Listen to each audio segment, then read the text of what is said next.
Sanbonan, fellow storytellers.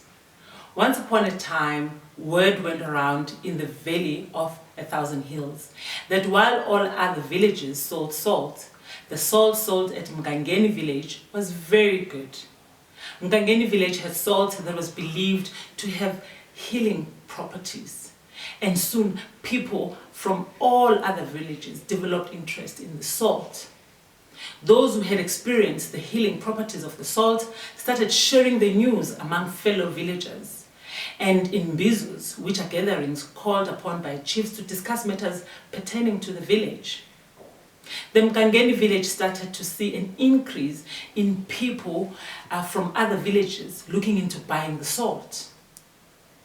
One day, a girl from one far-away village by the name of Kwezi approached the Mkangeni village after passing a lot of villages. And the villagers of Mkangeni were very happy to direct Kwezi to the salt merchants of the village. Kwezi was determined to find these merchant kraals. While the villages had beautiful terrain, the road to the merchants was not an easy one. Eventually, Kwezi was welcomed by very friendly servants of the great merchants of Mkangeni.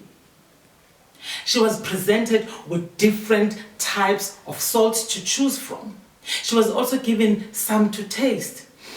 She thought. She had never tasted one this good. Because the salt beds were very heavy, the servant promised to deliver the salt to Kwezi's village the very next day.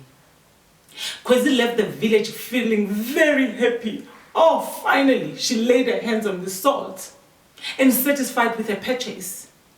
Had the salt not been as heavy, Kwezi would have carried the salt herself. But then, a week later, the salt had not been delivered. Kwezi thought, I should go back. Kwezi had no choice but to undertake the same challenging terrain to follow up on the salt. How can it be so difficult? It's just 5 bags of salt, she thought. Upon arrival, the merchants remembered Kwezi very well, with the striking noticeable dimples on her cheeks. The servant assured Kwezi that they indeed sent the salt to be delivered. And they too were also shocked that it had not been delivered. It can't be. Kwezi was very disappointed. And right there and there, she demanded to speak to the chief merchant herself. After a few back and forth words thrown around between servants and Kwezi, Okavango, the chief merchant, emerged from the heart that she used to consult with customers in similar positions as Kwezi. Kwezi narrated her unfortunate encounter with the traders of salt all over again to Okavango. This is not how things should go, Okavango furious. Okavango then assured Kwezi that she can return home and her salt would indeed be delivered the next day. I give you my word, she promised, added Okavango. Okavango then went straight to the servants whose sole responsibility was to ensure that salt purchase reaches customers on the day committed to them. Upon arrival at the kraal, where the salt was packed and sent to customers, Okavango was shocked to realize the pace the servant took to send the salt to customers. It was shocking. She demanded to speak to their induna, Tarahan, whose job was to oversee back-end operations. Oh God. He took her time to surface.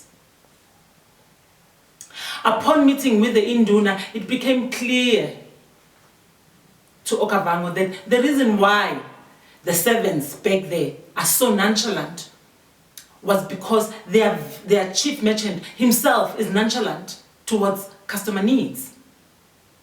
Do you know what will happen if these customers tell others about the bad experience? Do you not think these customers will stop buying salt from us? And not because our salt is not good, but because of the experience? Tshwaragano paused a little. Without uttering a word, Tshwaragano went straight to the servants and demanded to see progress. And to his dismay, not much progress had been made. He found out right there and there that actually some customers had been waiting for over 3 weeks. And the sales merchants were not even aware. And this was bad, he thought. It looks bad, not just for him, but for the whole village. Right there and there, it dawned to Tshwaragano that indeed, if customers do not get their salt as promised, customers would be unhappy and they would stop buying salt from them. And then what will happen to their families? They will not have income to feed their families.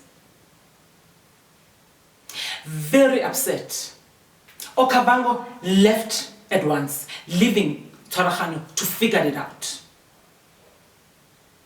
The next morning, Tshwaragano himself came to inform Okavango that Kwezi's salt was delivered. And actually, Kwezi had sent a letter of gratitude with the delivery servants to Okavango to thank her for her service the previous day.